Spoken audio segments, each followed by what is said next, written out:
Hi hello నమస్తే అండి. Welcome to Karakavalasa కుర్రోడు యూట్యూబ్ ఛానల్. మనం చూస్తున్న ఈ టెంపుల్ యాగంటి, కర్నూలు జిల్లా. కర్నూలు నుండి దాదాపు 80-90 కిలోమీటర్లు ఉంటుంది.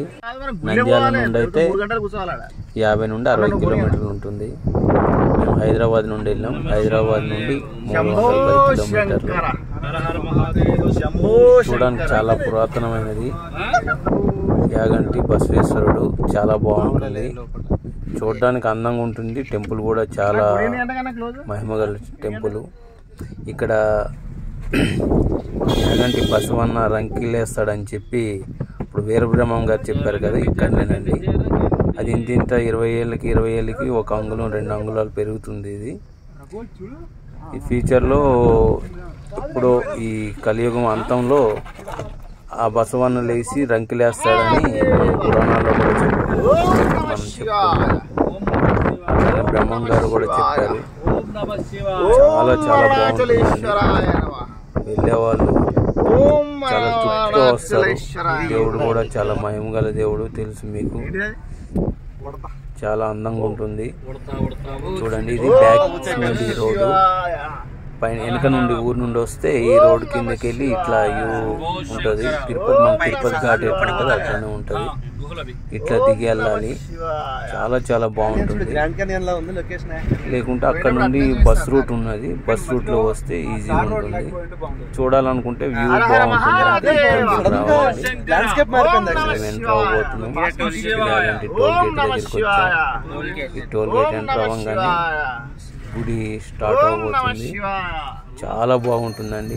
గుడి స్టార్ట్ అయింది. గుడి చూడండి, పైన చూడండి. ఎప్పుడో అసలు ఆటోమేటిక్గా కొండలు అవే దానికి అంతటా అవే ఉన్నాయి. ఒకప్పుడు ఎప్పుడో కొన్ని వేల సంవత్సరాల క్రితం సముద్రంలో ములిగుండేవని అంటారు. ఎంతవరకు నిజమో మనకు తెలియదు. ఈ టెంపుల్ అయితే చాలా చాలా పవర్ఫుల్, చాలా బాగుంటుంది. ఒక్కసారి చూడండి, మీకే తెలుస్తుంది. మళ్ళీ మళ్ళీ రావాలనిపిస్తుంది. చాలా బాగుంది. మేము చాలా తృప్తితో వచ్చాం. దేవుడి దర్శనం కూడా చాలా బాగా అయింది. చూడండి, ఆ కొండలు చూడండి. ఇవన్నీ ఏవో చెక్కి పెట్టినట్టు ఉంటాయి మొత్తం, కానీ అప్పుడు ఏదో నీటిలో ఉండేది. ఇదిగోండి, ఇదేంటి యాగంటి బసవన్న అని. ఇదే అప్పుడు చిన్నగా ఉండేదంట ఒకప్పుడు. అది ఇంతింత పెరుగుతుంది చూడండి. చుట్టూ తిరగడానికి కూడా ప్లేస్ లేకుండా మొత్తం పెరిగింది.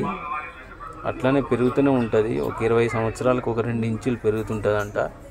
చూడండి ఎంత పెరిగిందో. ఇదే ఫ్యూచర్లో మనకి రంకిలేస్తుందని చెప్పారు కదా, ఇదే బసవన్న. చాలా బాగుంటుంది. ఒక్కసారి వెళ్ళి చూడండి. ఈ పైన శివుడు ఉంటాడండి, శివలింగం ఉంటుంది.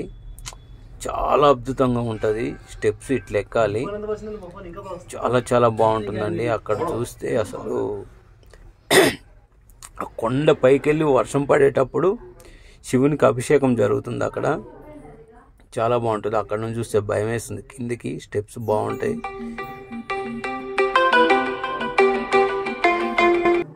వెళ్తే మీకే తెలుస్తుందండి. చాలా బాగుంటుంది. అక్కడ నుండి చూడండి కిందకి ఎలా ఉందో. అది మెయిన్ టెంపుల్ అండి. చూడండి పైకి లోపల, అక్కడ లోపల నుండి మొత్తం వర్షం పడితే శివునికి అక్కడ అభిషేకం జరుగుతుందండి. మెయిన్ టెంపుల్ దర్శనం చేసుకున్నాము.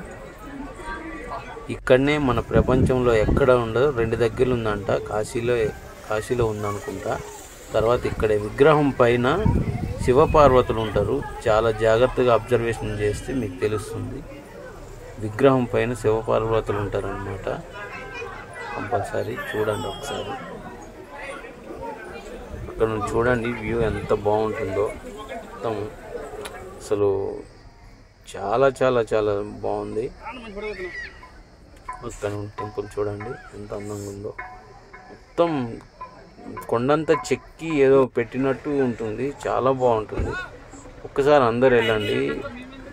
చాలా చాలా ఆనందంగా సంతోషంగా బయటకు వస్తారు.